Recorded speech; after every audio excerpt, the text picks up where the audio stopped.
Waraanni bilisummaa Oromoo Oromiyaa golee adda addaatti tarkaanfii fudhachaa jiraachuu beeksise. Waraanni bilisummaa Oromoo Bobbaan Jaal Taaddasaa Birruu Kaaba Shawaa Salaalee Kuyyuu Ganda Birrittitti sakatta'aas taasiseen qawwee hedduu kan mootummaan gaachana sirnaa jechuun uummatatti hidhe hiikuun moonaa qabsoo bilisummaa Oromoof galii taasisuu beeksisee jira. Oduma wal fakkaatuun Arsii Munneessaa Araddaa Gololchaatti waraanni bilisummaa Oromoo waraana mootummaa waliin lola jabaa gaggeessaa jiraachuu beeksise. Oduma waraana bilisummaa Oromootiin waraanni bilisummaa Oromoo Bobbaan Laggasaa Wagii Beegitti injifannoo galmeessisuu hime. Waraanni bilisummaa Oromoo Bobbaan Laggasaa Wagii godina Wallagga Lixaa Koonyaa Beegii Hoofaa Kobaree hanga Toobbii Wabaraatti duula gaggeesseen waraana mootummaa Itiyoophiyaa milishaa 150 hidhannoo guutuu waliin to'annoo isaa jala oolchuu beeksisee jira. Haaluma kanaan waraanni bilisummaa Oromoo Ona Beegii uummata waliin marii taasisee jiraachuu isaas beeksisee jira. Waraanni bilisummaa Oromoo Ona Beegii to'annoo isaa jala oolchee jiraachuu gabaafnee turuun keenya ni yaadatama.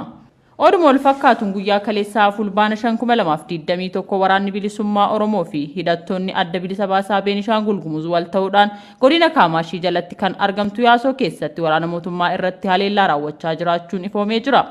Haleellaa kana hordofee humni wal ta'iinsaa kun Yaasoo harka caalu dhuunfatee jiras jedhamee jira. Waraanni bilisummaa Oromoo zoonii bahaa milishaa irratti tarkaanfii fudhate. Godina Harargee Lixaa aanaa Mi'eessoo magaalaa Asobot Araddaa ittisa Roorroo fi Daalachaa jidduutti milishaa mootummaan sakatta'aaf waraana bilisummaa Oromoof ba'e irratti fulbaana 4 2021 haleellaa raawwateen gariin ajjeesee garimmoo madoo gochuun meeshaa waraanaa irraa hiike moonaa qabsoo bilisummaa Oromoof galii gochuu isaa beeksisee jira.